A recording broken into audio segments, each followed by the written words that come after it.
अब आपने लिखा है कि हम पति या पत्नी हुए, तो अब इसमें ये चीज़ एक देखिए कि नोट कर लीजिएगा इसको, आपके काम आएगी आगे, कि by birth you are not husband और वाइफ। ठीक है, इससे क्या पाएंगे हम इस लाइन से कि बाय बर्थ आप न तो किसी को लेके पैदा हुए, पति को या पत्नी को, तो आप बाय बर्थ क्या थे बाय बर्थ? एक सोल, एक अलग soul, just a human being.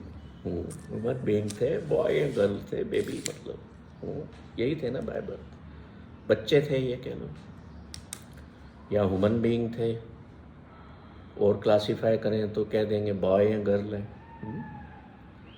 तो बेसिक आप वो थे।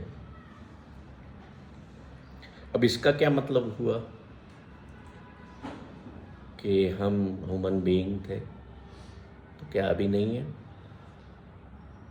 यही तो भूल गए आप। अब कोई हस्बैंड हो गया, कोई वाइफ हो गया, कोई फादर हो गया, कोई सन हो गया, कोई डॉटर हो गया है, कोई माँ बन गया है, और कितने सारी चीज़ें बन गए आप। कोई सिख हो गया, कोई हिंदू हो गया। बाय बर्थ आप कहो कि मैं ईश्वर ने भेजा तो मुझे उन्होंने हिंदू बना करके भेजा, ऐसा था नहीं। तो इतने सारे जो रोल्स हम अपनाए हुए हैं या हम प्ले कर रहे हैं, तो इसमें से क्या क्या जनरेट होता है, अब आप ये बताओ। मैं लेक्चर नहीं दूंगा आज, है ना। लेक्चर मेरा सुनना हो तो मास्टर क्लास में आना, जहाँ आपको बोलने का मौका नहीं मिलेगा। This is workshop. तो यहाँ हम चाहेंगे कि एक बड़ा काम वे में एक अच्छा सा इंटरेक्टिव सेशन चले, और उस सेशन में, उस इंटरेक्शन में मैं आपको टिप्स दे दूँगा जो मैं बताना चाहता हूँ। इतने सारे हम रोल्स प्ले करते हैं, और देखिए आप अगर अपने जन्म से लेकर के अभी तक जो एनालिसिस करें अगर कागज़ पे, कभी किया है? कभी नहीं। तो आप देखेंगे कुछ रोल्स नए भी बनते हैं, पुराने छूट जाते हैं, है ना, होता है ना ऐसे। पर दिक्कत ये होती है कि हमारे, अगर मान लीजिए रोल्स हमारे चेंज हुए, तो हम अपनी मेमोरीज में उनको इंटैक्ट रखते हैं। कोई दोस्त था, मान लो, उसने दुर्व्यवहार किया, छूट गया साथ, फिर उसकी बातें आपने रखी कि नहीं मेमोरी में? तो मेमोरी में तो आप रख रहे हो बातें, और अपनी शादी के फोटोग्राफ एल्बम में रखते हो, और मेमोरी के जो आपका एल्बम है उसमें आपने सारी बातें कौन सी इकट्ठी कर ली? नेगेटिव, और उसने ऐसा बोला था, ऐसा किया था। तो कभी फोटो एल्बम में डांटते हुए वाइफ को या हस्बैंड को या बच्चों को पीटते हुए वो फोटो क्यों नहीं लगाते हो? क्यों नहीं कलेक्ट करते हो उनको? बताओ। सोशली डिजायरेबल नहीं है sir, I think human nature है कि अच्छी चीज़ों को रखना है और बुरी चीज़ों को सिर्फ यहीं तक रखना है। Then why you make your mind a pit, a place of garbage, of negative thoughts? तो भगवान ने हमें बनाया ऐसा है कि हम अच्छी चीज़ याद रखना चाहते हैं। अब समाज की वजह से पता नहीं हम बुरी चीज़ें याद रखते हैं, शायद रह जाती है। मुझे लगता है कि माइंड तो नेचुरल है ना, वो तो स्टोर होता जाता है। एल्बम हम कॉन्शियसली स्टोर है। तो माइंड पे कॉन्शियस क्यों नहीं? मैं यहीं आ रहा था, चेतना में बैठे हो ना, मतलब कॉन्शियसनेस में। तो कॉन्शियसनेस में माइंड क्यों नहीं हम अपना प्रिपेयर करते? जब आपकी कोई अपनी फोटो आप लेते हो, सेल्फी भी लेते हो, आपको लगा नहीं अच्छी नहीं है, इमीडिएट आप डिलीट कर देते हो कि कोई देख ना ले। होता है ऐसा? तो जो थॉट माइंड में आई उसको हम क्यों रखे बैठे रहते हैं? 20 साल बाद भी याद करते हैं, यार उसने मेरे को ऐसा बोला, है ना, साला आज तक यूँ घूम रहा है, मेरे को ऐसा बोला, ऐसे मन में गाली भी देते हैं, है ना, और कहीं टकरा जाए तो भी अंदर से निकलती है, होता है ना। तो क्यों नहीं हम अपने माइंड को कॉन्शियसली प्रिपेयर करते हैं। जैसे आपने घर में गार्डन बनाते हैं तो एक एक चीज़ चुन के लाते हैं ना नर्सरी से कि ये सुंदर है या ये काम की है। मैं मीठी नीम लगाऊंगा, मैं अजवाइन का पौधा लगाऊंगा, मैं कड़वी नीम भी लगाऊंगा, मैं फ्लावरी प्लांट्स लगाऊंगा। और जंगल में क्या होता है, सब चीज़ें है ना वहाँ पर क्या वो सुंदर लगता है क्या इतना जितना आपका भी ये बनाया हुआ गार्डन लगता है। तो similar way we have to build our mind consciously just like as a garden.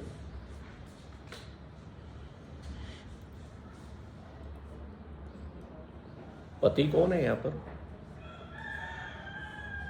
किसी ने टिक ही नहीं किया वाइफ पति पर। किया? तो पति आप हैं। 3 शब्दों में अपना खुशी को डिफाइन करिए, इन 3 वर्ड्स और 4 वर्ड्स, जो भी, लाइन एक होना चाहिए।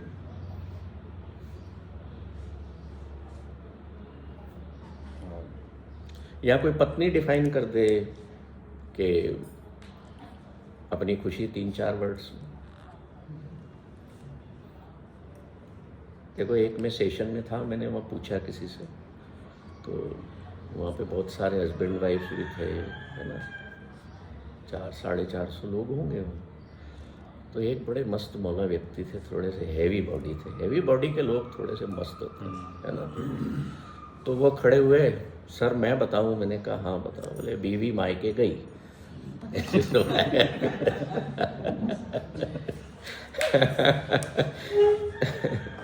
तो ऐसे ही हम हस्बैंड से पूछे हैं, वाइफ से पूछे हैं, तो बोले सुबह जल्दी काम पे गया, घर से निकल गए। This is her happiness. ये बातें फनी हैं पर इंटरेस्टिंग है ना। और हम ऐसे ही मस्ती करते हैं लाइफ में। एक वो पाकिस्तानी ने बड़ी अच्छी एक शायरी बनाई थी, सुनी हो ना सुनी हो तो मैं इस ग्रुप में शेयर कर दूँगा, जिसमें वो कहता है, पाकिस्तानी शायर है, आपने सुनी होगी, पंजाबी में है तो पहुँच गई होगी। वो अपनी बीवी को कहता है कि कदी ते तू पेके जानी बेगम। सुनी होगी आप लोग, सुनिएगा, मैं भेजूँगा, मुझे याद नहीं है पूरी। वेरी इंटरेस्टिंग, बहुत हंसी आती है उसमें। तो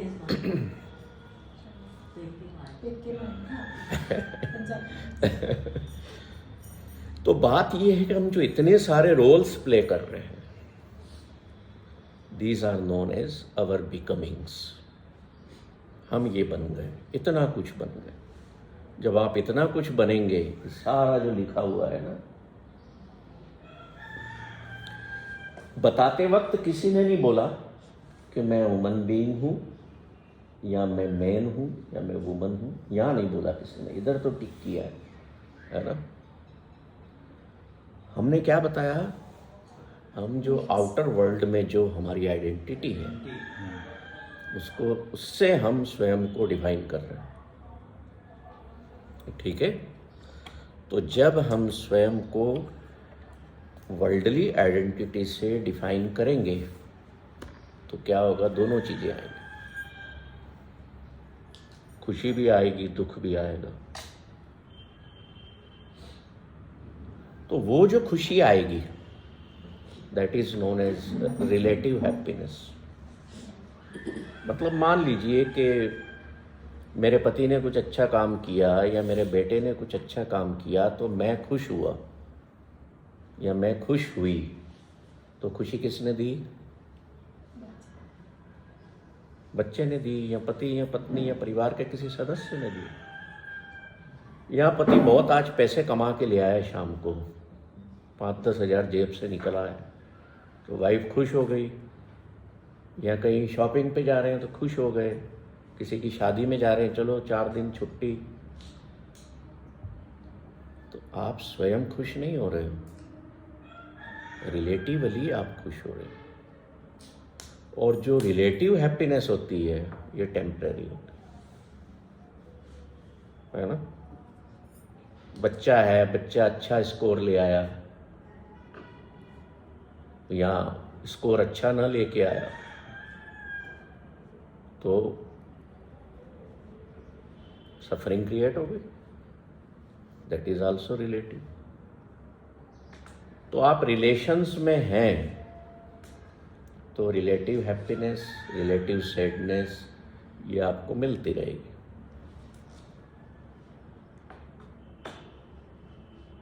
तो एब्सोल्यूट हैप्पीनेस कैसे मिले? जो किसी भी रिलेशन पर डिपेंडेंट ना हो, वो आउट वर्ल्ड पर डिपेंडेंट ना हो, उसका तरीका हम बताएंगे आज आपको। यादव जी चाय नहीं आई, अब मास्टर जी से बुलवाते जा रहे हो आप।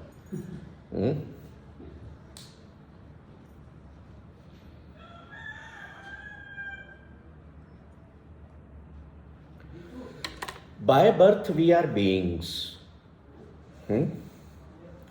इस दुनिया में आने के बाद वी बिकम समथिंग, समबडी। तो बिकमिंग्स हमारी आती जाती है, ये सारी आपकी बिकमिंग्स हैं। जब आप एक बॉस बनेंगे, मैं अभी कह दूं कि आप बॉस हैं, तो क्या आपके माइंड में आएगा? बताइए।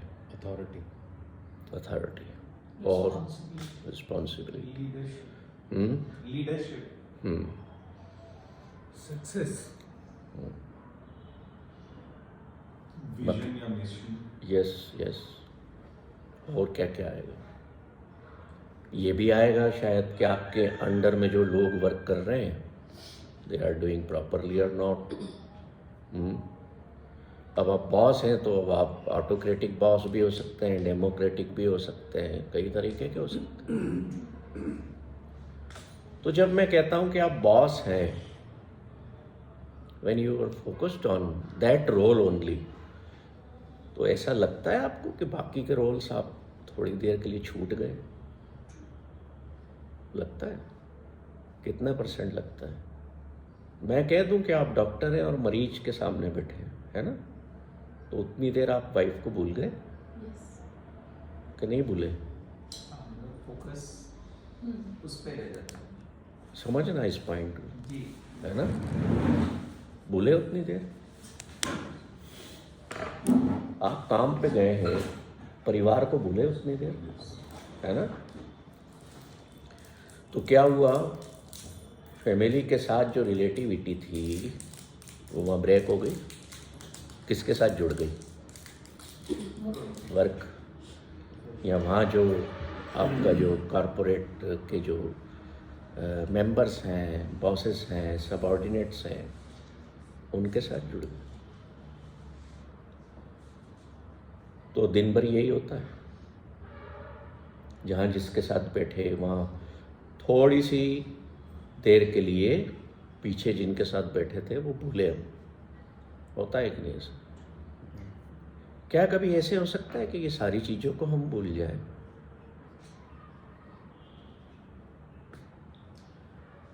Can we unbecome any time? किसी ना किसी स्टेट में तो आप रहते ही है। अभी आपके साथ बैठे हैं, अभी आप क्यों? अभी आप क्या हो? अभी आप मेरे साथ बैठे हो, आप क्या हो? श्रोता। श्रोता या सोता? मेरी जबान बड़ी साफ नहीं हुई। नहीं, मैं मजाक करता हूँ बीच में।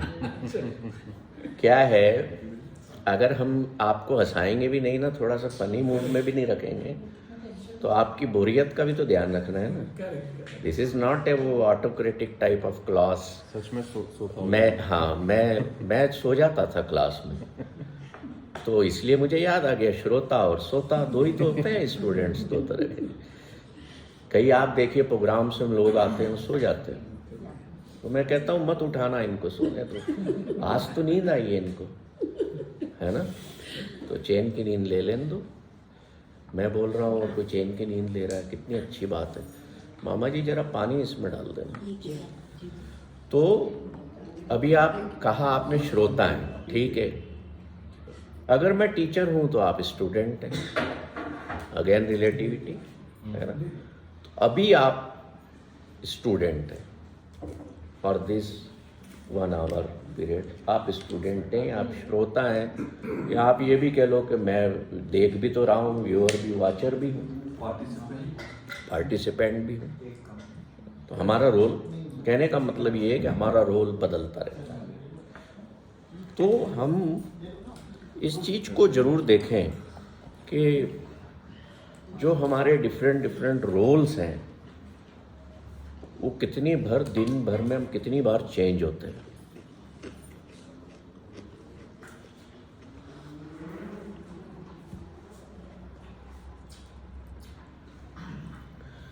आपके रोल्स बदलते हैं तो आपके एटीट्यूड्स चेंज होते हैं, आपका स्वभाव बदलता है, आपकी चीज़ों में डाइवर्सिटी आती है। अब आपको कहीं गेस्ट बन के जाना है, मान लीजिए कि शादी में जाना है, now there you are guest, उसके हिसाब से आप तैयार होते हो। सारी चीज़ें ये इसलिए बता रहा हूँ कि मैं आपको जो कंसेप्ट डिफाइन करूँगा अभी, तो ये चीज़ें आपको ध्यान में रखना है उस समय। अब फैमिली में आप सब कुछ बनते हो जो आपने लिखा, कॉलेज में आप सब कुछ बनते हो, जब काम में आप लगते हो, अपने वर्क स्टेशन पर होते हो तो भी आप सब कुछ बनते हो। Thank you.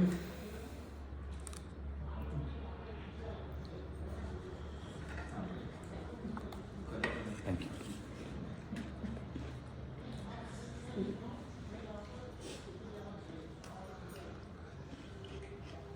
जब हम कुछ बनते हैं, when we become somebody, then our world starts।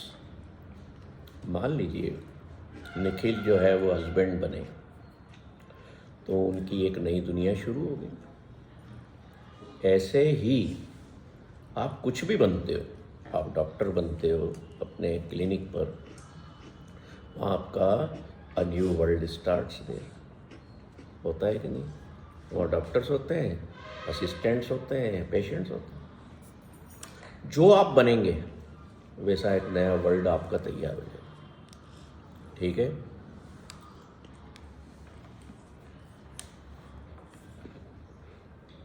तो जब आप पैदा हुए आप क्या थे? You are just a being. दुनिया में आते से ही आप बिकमिंग आपकी होना शुरू हो जाती।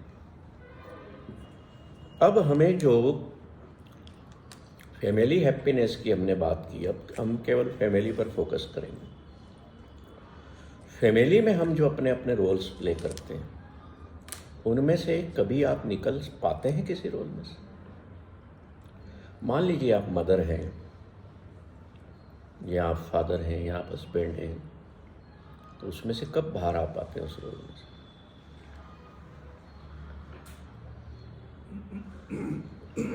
सर आना तो होता है, जैसे इंट्रोस्पेक्शन कभी कुछ होता है कोई चीज़ को लेके, तो कंटेक्चुअली उस मोमेंट पे other side of the table में देखने की कोशिश होती कि ठीक है, this is my side of view.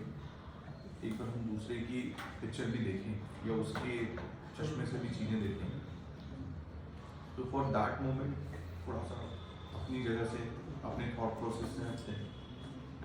और कोई अपने फैमिली के जो रोल्स हैं आपके, उनमें से कभी बाहर निकले हैं आप? I think कंटिन्यूस स्विचिंग होती रहती है। बाहर नहीं निकले? बाहर नहीं निकले?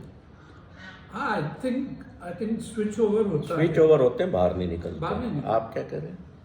सर मैं ये कह रही थी कि जब जैसे फ्रेंड्स के साथ होते हैं फिर भूल जाते हैं कि घर में कुछ काम है या एज अ नहीं, But roles still- मैं रोल्स की बात कर रहा हूँ। जैसे आप मदर हैं,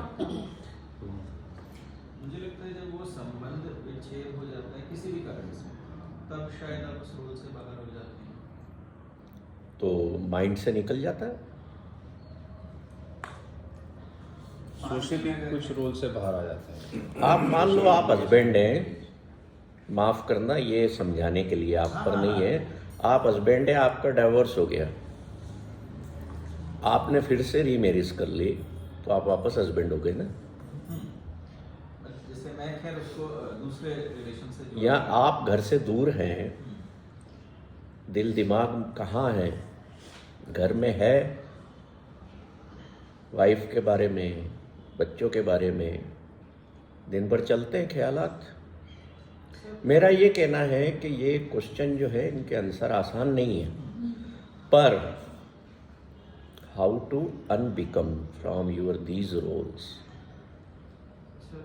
घर में रहते हुए भी मैं केवल बी हो जाऊं, BE, न मैं हस्बैंड रहूं, न मैं वाइफ रहूं, न मैं सन रहूं, न मैं डॉटर रहूं, न मैं फादर रहूं।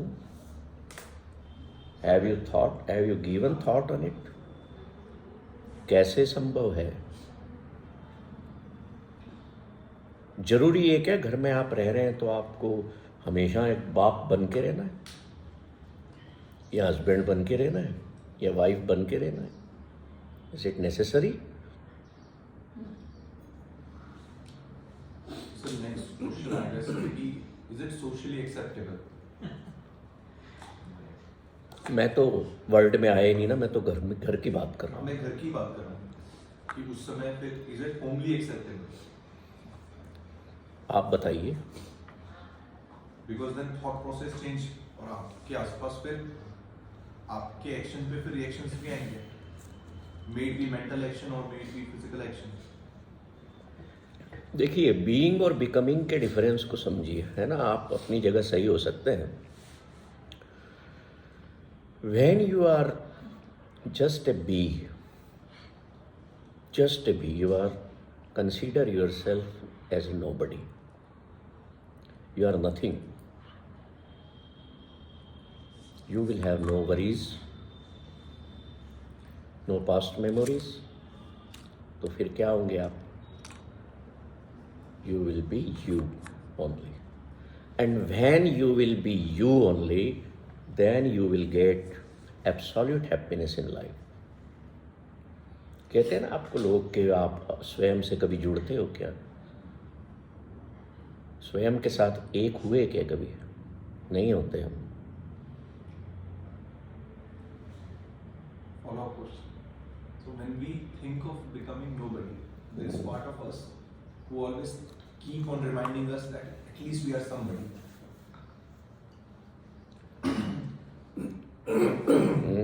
ठीक है। उस nobody और somebody में there is a huge difference. When I'm feeling that I'm nobody, I can have that absolute happiness.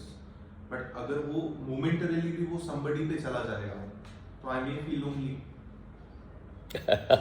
ठीक है, आगे बढ़िए। और फिर जब मैं वो lonely वाली feeling में रहूँगा, तो फिर again I would be seeking some relativeness, because being lonely से better है कि I should be relatable to others. भी अंदर भी ना spider तो that there is something like difference कि Yes, going to the exactly. difference of being somebody, That difference being is nobody. just a thin like एक समझो एक धागे के समान का वो, पर हमें उसी मोमेंट को कैप्चर करना है, उसी को पाना है। आप एक मोमेंट के लिए अनबिकम हुए, आपका माइंड टोटली कामफुल स्टेट में आएगा।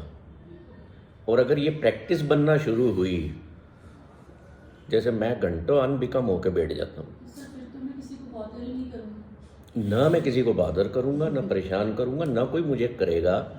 सर इसमें मेरा एक फिर क्वेश्चन follow-up है। question, sir. मैं तो परेशान नहीं करूँगा, हाँ, पर सर वो पर तो बाकी दूसरे के को परेशान हो जाएंगे। आप इन दैट स्टेट दूसरे आपको परेशान करेंगे ना, तब तक आप समबडी होंगे ही नहीं।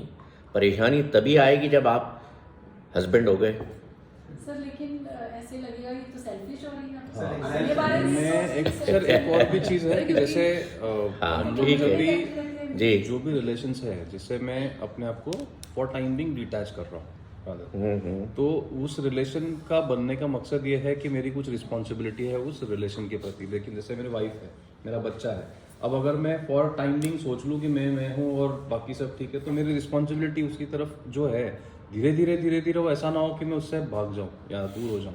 तो कहीं वो बैकफायर तो ना करे फिर। ये डर लगता है ऐसा क्योंकि होने में। मैं अपने आप को तो बड़ा काम महसूस करूंगा, लेकिन किसी और की जिसकी रिस्पॉन्सिबिलिटी मैंने ली थी वो तो मैंने दूर कर लिया। ऐसा आप मुझे किन लगता है। किन चीज़ों के लिए रिस्पॉन्सिबल हैं ये बताइए। मैंने तो खुद के लिए इनको बोलने दीजिए, इतनी बात उठाइए तो लेट इनके माइंड को तैयार करें वैसा। नहीं, मेरा आप देखिए कैसे तैयार होते हैं, अभी मोस्टली देखिए आप। मतलब बच्चों के लिए होता है, जैसे हाँ। बेटा है तो अगर क्योंकि तो मैं वाइफ के लिए नहीं है। वाइफ के लिए भी है है। But she is a grown up person, तो बच्चा इज स्टिल ग्रोइंग अप, तो उसको जो जो चीजें वो देखेगा समझेगा वो वैसे ही डलेगा।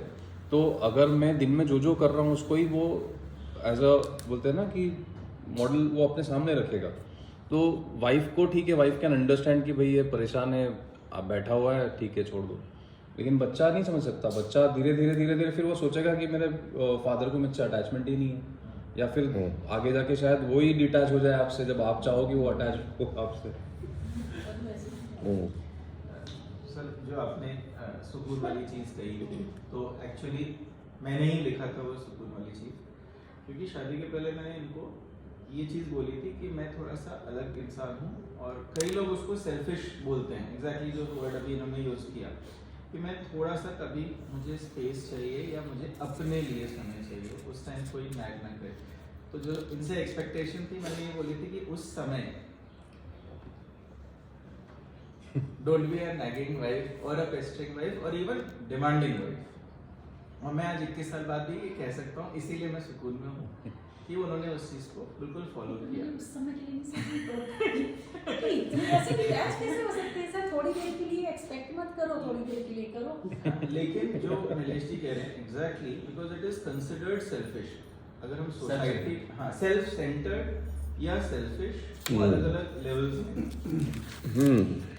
तो उस डाइकोटोमी को फिर मैं तो बहुत आराम से एडजस्ट कर लिया, क्योंकि लोगों को लगता है सेल्फिश हैं, और जिस रोल में मेरे को परेशानी होती है वो भी मैंने मेंशन किया है, ये एक्सेप्ट कर रहे Sorry. हैं, लेकिन वो दूसरे रिलेशन में शायद वो उतना एक्सेप्ट नहीं कर पाए। ठीक है, आगे बढ़ते हैं। सबकी बात सुनी मैंने, आपकी जो डाउट्स हैं ना वो शायद क्लियर कर पाऊँ मैं, और होंगे।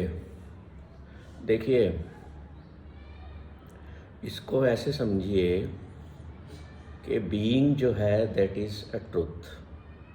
आपका होना एक सच्चाई है, सत्य है, और आपका बिकमिंग होना एक कंसेप्ट है। आप टीचर हैं तो दैट इज़ ए कंसेप्ट। पर पढ़ा के अगर आप कॉलेज में जाते हो घर पर, तो आप टीचर नहीं बने रहते घर पर। जैसे हमारे कॉर्पोरेट लाइफ में क्या होता है कि हम उनको लोगों को बोलते हैं कि ऑफिस के गुस्से घर पे मत लेके जाना, घर तक लेके जाओ तो बाहर जूते उतारते हो ना, उसमें उतार देना उनको, अंदर मत लेके जाना। तो ऐसे ही जो भी काम आप करते हैं, आप वापस अपने बैक टू होम होते हैं तो चीज़ों को ले करके जाते हैं या नहीं ले करके जाते, आपको बेटर पता है। तो जब हम बिकमिंग होते हैं तो हम लाइफ में कंसेप्चुअल हो जाते हैं, हमारी थॉट प्रोसेस टोटल बदल जाती है। अब आप कहेंगे कि मैं घर का मालिक हूँ, तो आप मुझे कहो कि मैं अपनी रिस्पॉन्सिबिलिटीज़ ना निभाऊँ, मैंने तो ऐसा कहा नहीं। और मैं आपसे ये नहीं कहने जा रहा हूँ कि आप टोटली अनबिकम हो जाओ, मैंने टोटल वर्ड भी यूज़ नहीं किया। मैं आपको वो मोमेंट्स को एक्सपीरियंस कराना चाहता हूँ जिसमें आपके अंदर सबलाइम अंडरस्टैंडिंग, वाइजनेस के साथ एब्सोल्यूट हैप्पीनेस की हो। क्यों? उससे क्या होगा, जब उन मोमेंट्स को आप गेन कर लेंगे तो परेशानियां कम फेस करेंगे, डील अच्छे से करेंगे जब वो चीज़ें सामने आएंगी फैमिली लाइफ की, है ना। मान लो बच्चा फेल हो गया तो क्या करते हो, देते हो मिला के, या तो एक दो या दो चार गाली दी, या मैं तेरा बाप हूँ क्या नहीं करता हूँ तेरे लिए, पैसा खराब किया, अच्छे स्कूल में भेजा, 10 बातें सुनाते हो उसको। तो क्या रुक सकते हो उसके लिए? क्या अपने आप से कह सकते हो कि ठीक है हो गया है, अगली बार सही? दोनों बातों में फ़र्क है, सेकंड स्टैंड तभी ले पाओगे जब उस वक्त you will not be a father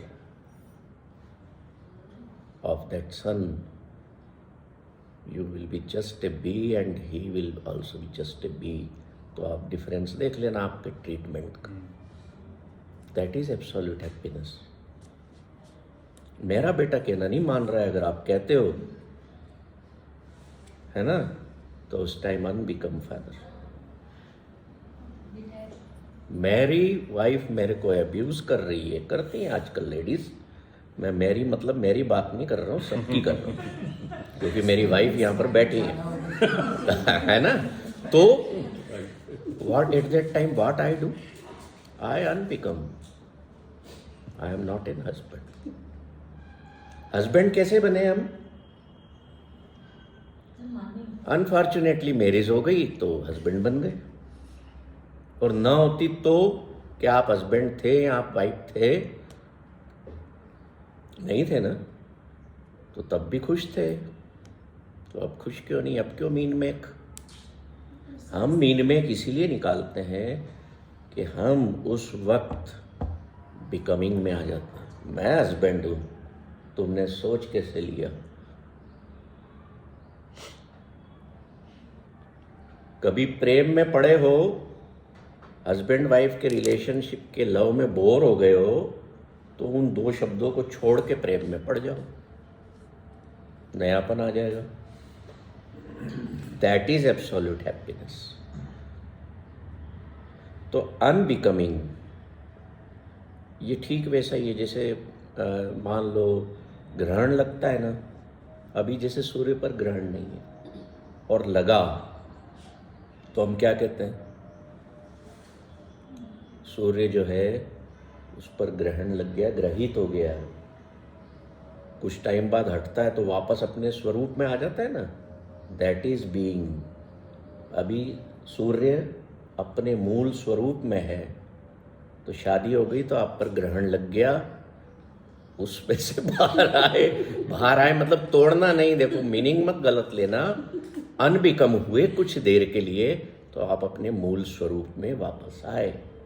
and when you come in your इनेट nature, तो फिर आप एक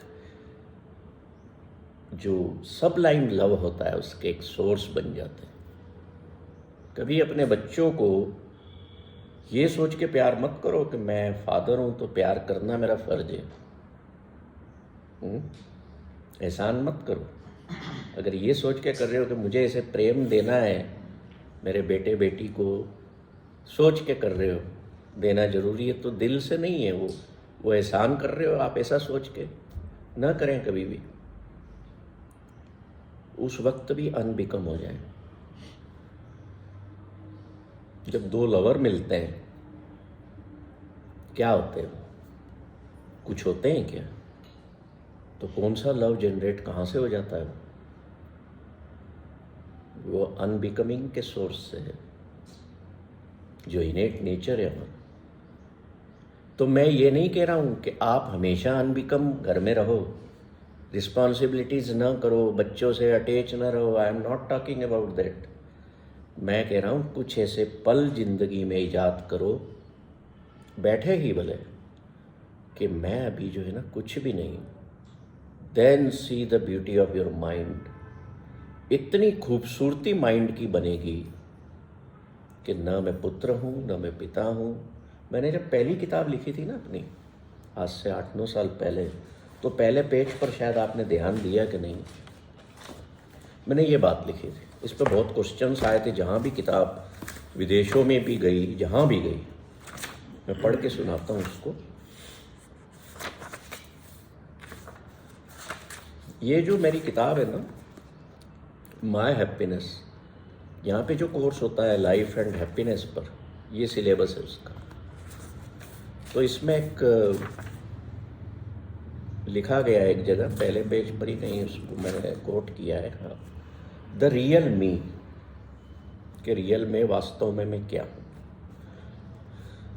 I am nothing, nobody's son, nobody's father, nobody's brother, nobody's husband, just nobody.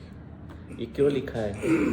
हूँ तो मैं सब कुछ, पर मैं कभी भी इस स्थिति में आऊँ तो क्या हूँ फिर? अगर ये नहीं हूँ तो क्या हूँ? I am just a traveller here on this earth. और ये अर्थ क्या है? ये समझ लो कि इट्स जस्ट ए सराय, धर्मशाला।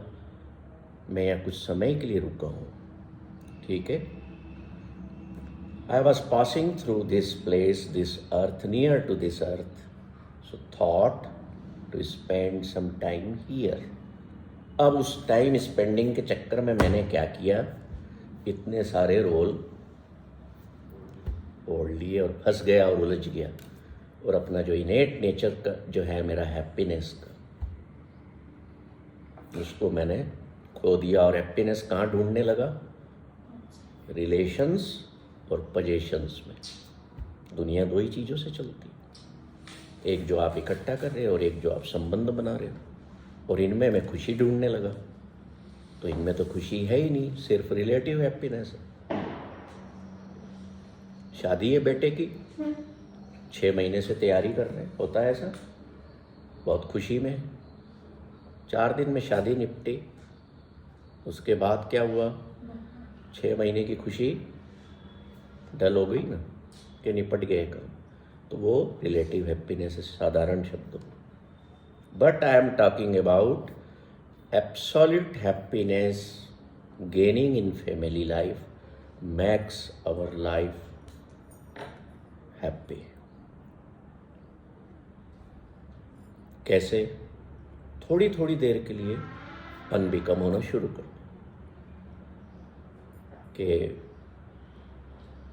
अभी मैं कुछ भी नहीं हूँ, बैठा हूँ, कुछ भी नहीं।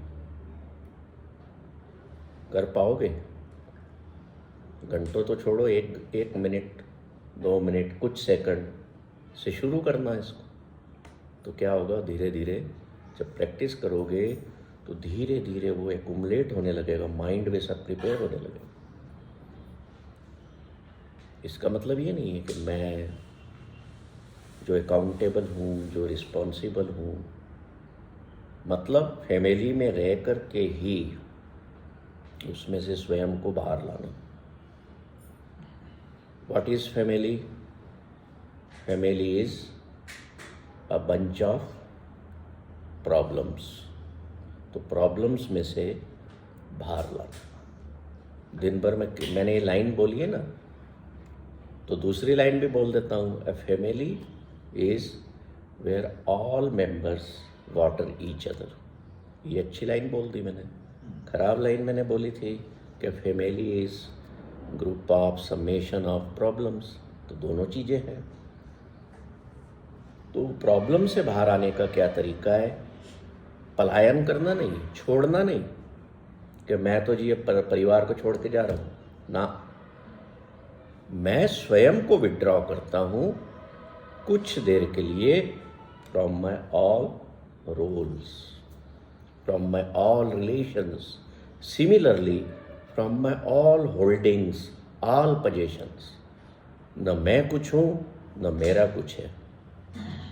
Then you will enjoy the absolute happiness. क्यों होगा पता है ऐसा? क्योंकि आप उस वक्त कनेक्ट एक ऐसी चीज़ से होने लगेंगे जिसने आपको निर्मित किया है। तो इसकी प्रैक्टिस करना। सर एक क्वेश्चन है जी। बड़ा डिवास्टेटिंग सा लग रहा है पूछने में। नहीं, पूछो ऐसा ना। लग रहा है कि दूसरे अफेक्ट ना हो। हैप्पीनेस इज समथिंग जिसको हम क्रेव करते हैं। आई फील कि अगर मुझे कोई चीज़ करने से सुख मिल रहा है तो शायद मेरे पास जितना समय होगा या जब जब मुझे मौका मिलेगा मैं वो चीज़ करना चाहूँगा, भले वो कोई भी हो, वो रिलेटिव हो या एब्सोल्यूट हो। एंड दैट फियर ऑफ कि अगर मैं एब्सोल्यूट हैप्पीनेस फील करता हूँ तो फिर बहुत से नॉर्म्स भी ब्रेक होंगे and then I will start seeking more and more time into that absolute happiness. ये भी हो सकता है कि अगर मेरे को उस स्टेट से ही इतनी ज़्यादा पीसफुलनेस आने लग गई तो मैं आउटर वर्ल्ड से बहुत ज़्यादा डिस्कनेक्ट होगा in terms of may be मैं जो अभी एम्बिशियस हूँ या मेरे अंदर अभी जो एम्बिशियस है या फायर है वो मुझे फॉर अ सेकेंड ये लगने लगे कि it's just an illusion, let me be just be with my own self. ठीक है, मैं अकाउंटेबल हूँ, मैं अपनी ड्यूटीज प्ले करूँ। सो एक जो माइंड की टेंडेंसी होती है ना सर, कि whenever you get something which is very pleasant और which is making you feel very calm and compose, तो माइंड बार बार वो चीज करना चाहता है। और उस बीच में जहाँ बैलेंस, मतलब that fear of that losing the balance, वो मेरे माइंड में क्वेश्चन आ रहा है कि when I am seeking absolute happiness and I personally feel कि शायद वो रिलेटिव हैप्पीनेस से ज्यादा होगा या बेटर होगा या उससे है better बेटर stage हो, होगी, है बेटर हो, तो उस केस में फिर ये तो हम बात ही नहीं करते उसकी। हाँ ऐसा नहीं होगा कि हम वो रोल से भूल जाएं, फिर हमें लगे कि ये जरूरी नहीं है, मतलब प्यार that is the purpose of your life. प्यार को बहुत- एक बात बताइए, आपने इल्यूजन वर्ड भी यूज किया ना, आप अभी कंफ्यूज होंगे और मैं कंफ्यूज करूंगा भी, हाँ ताकि अंदर से निकले आपके। आपने इल्यूजन वर्ड यूज किस आपने किया? मैंने मिरर के सामने खड़े हुए हो गया आज, कौन था उसमें? My reflection. What was that? That was you और दैट वाज योर रिफ्लेक्शन? तो वेयर वर यू? खुद ही में। Are you getting my point? आप मिरर दर्पण के सामने खड़े हुए तो उसमें कौन था? आपका रिफ्लेक्शन था, वो आप तो नहीं थे ना। नो, अब आप उसको खोने के डर में हो जो आप नहीं हो, कि मैं संसार से कट जाऊंगा, मैं परिवार से दूर हो जाऊंगा। अब इसको दूसरी तरीके से समझो। Consider your wife as your mirror. तो क्या दिखे आप? क्या रिफ्लेक्ट हुए? एज ए हस्बैंड हुए कि नहीं? ट्रू। और वाइफ आगे से हट गई तो कहाँ गया husband? Husband is an illusion. Yes. तो फिर कहाँ कंफ्यूजन? तो मैं यही कह रहा हूं कि आपकी जितनी भी कमिंग्स हैं, ऑल आर इल्यूजन।